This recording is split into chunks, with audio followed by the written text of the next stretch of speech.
Yo, I forgot that we also had Beck. Metallica was in this list. Weezer was in this list. Hey, everybody, and welcome to Your Life Soundtrack, part of the Two Worlds Alchemy. What if I asked you a question? A song that defines you when you were 20 years old. That's what we're going to be talking about today, as my oldest daughter is turning 20 tomorrow, and the question she gave me was exactly that. Stick around, this is going to be great. So before we get into 1996 with me at 20 years old, when Kylie was born, her number one song in the country was Promiscuous by Timbaland and Nelly Furtado.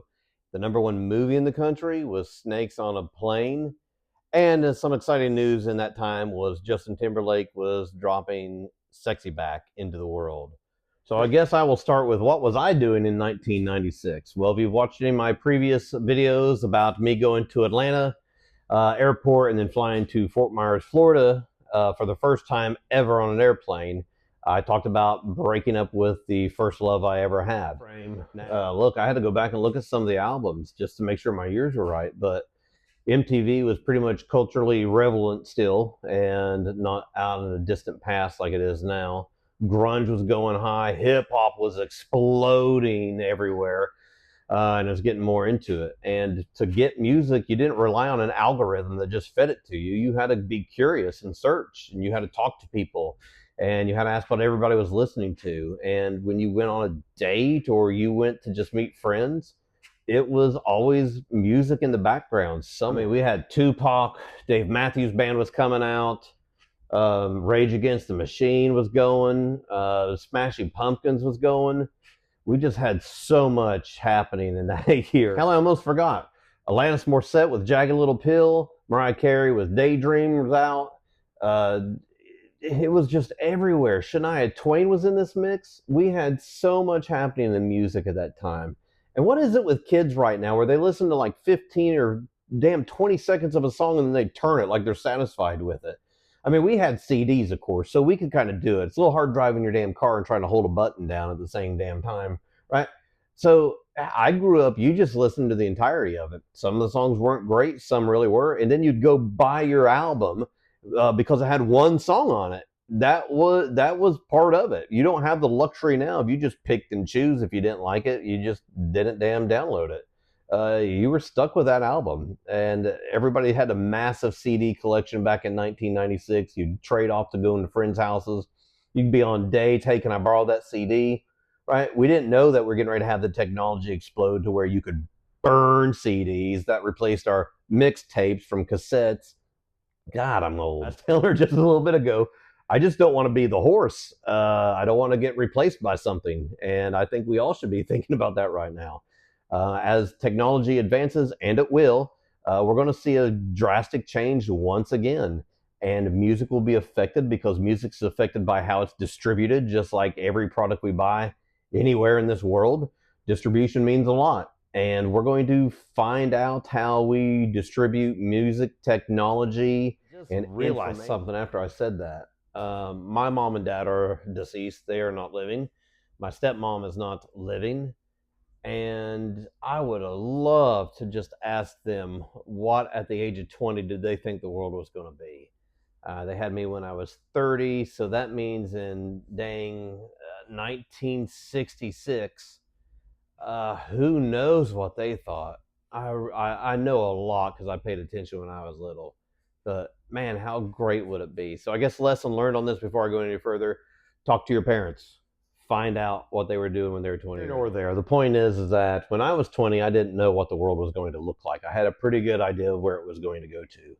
And now if I want to stay relevant with her at 20 and her trying to figure out what's going on in this world, I'm at the same place. I'm like, girl, I have no idea what the hell is going to go on.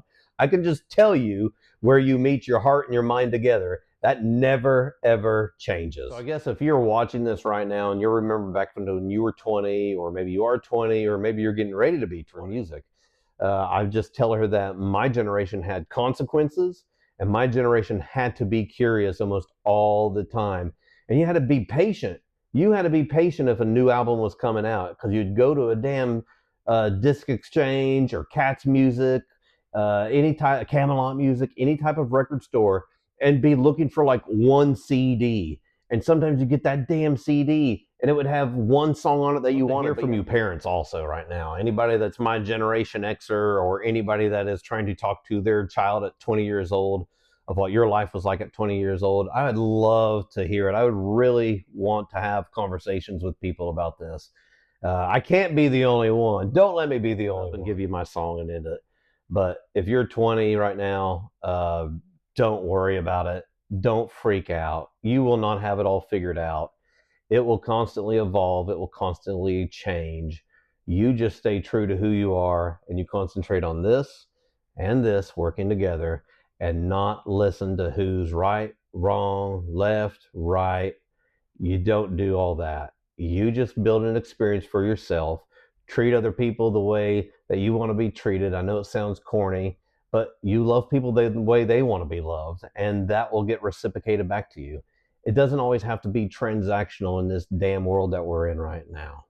In other words, the soundtrack will constantly change throughout your whole life, and you always have moments and experiences that take you back to one. And I swear I'm going to get to one song from 1996 that would define me at 20 years old. This is too hard. I'm going to give you one just off the top of my head, and that is going to be The World That I Know by Collective Soul. I picked that one because there's a great story behind why they wrote that song. This is becoming more difficult. This song, looking back, can carry some tension about what's coming in front of you in the obvious path. And then the really hard thing about that is you are questioning what's really the right path. What am I supposed to be doing? Who am I supposed to be? As the song says, you're up there on the edge and you look below. It's the world that you know.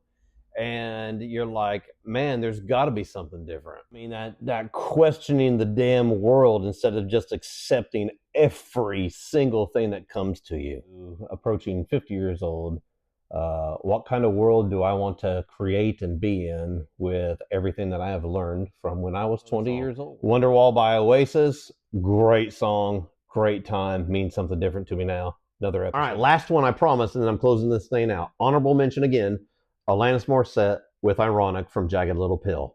This became a women's anthem, and I loved watching, and I still do love watching how women react to that song. It's like Gloria Gaynor's I Will Survive, or Cher's If I Could Turn Back Time. Every female knows that, and they have a different experience with it, but it's such an experience of community and an understanding, goddess to goddess. Maybe the raven-haired queen will talk about that on her episode. Who knows? But I'm going to wrap it up. So in 1996, at the age of 20, I was trying to create the world that I already knew. And now, at this time, I am trying to create the world that I really want to be in. Thank you for watching. This is your life soundtrack to Worlds Alchemy. Please like, subscribe, comment. Love to hear from you. Let's keep this going.